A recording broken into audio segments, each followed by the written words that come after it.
अस्सलाम वालेकुम। फ़ाक़ुल मदारिस ने रिज़ल्ट का ऐलान किया है 1444 और 2026 ईस्वी का 1447 और 2026 ईस्वी का फ़ाक़ुल मदारिस .org गूगल पे लिखेंगे तो ये दर्जे एफ़एस का रिज़ल्ट अनाउंस कर दिया गया है, दर्जे एफ़एस का।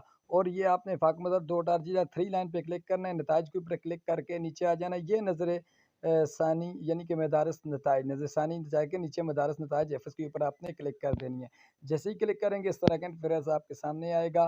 तो यहाँ पर आप अगर चैनल पे नए हैं तो चैनल को सब्सक्राइब करके वीडियो को लाइक करना है ताकि फ़ाक़ुल मदारिस की हर अपडेट आप तक पहुँच सके। और यहाँ पर आपने क्लिक कर देनी है यहाँ पर और उसके बाद तलाश के ऊपर आपने क्लिक कर देना है। तो ये आपका रिज़ल्ट आपके सामने आ जाएगा। आपका रिज़ल्ट जितने भी मार्क्स हैं 99 नंबर, मुमताज़ 99 नंबर माशाअल्लाह। तो इस तरह आपका रिज़ल्ट भी आ जाएगा। आपने करना है इसी तरह आपने जिस तरह मैंने आपको तरतीब बनाई है इस तरह देख इंशाअल्लाह दर्जा कुतुब का रिज़ल्ट भी बहुत जल्द आएगा, बहुत जल्द इंशाअल्लाहुल अज़ीज़ यानी कि ये यानी 10-12 दिनों के अंदर-अंदर इंशाअल्लाहुल अज़ीज़ आ जाएगा। फ़ाक़ुल मदारिस अल पाकिस्तान का रिज़ल्ट दर्ज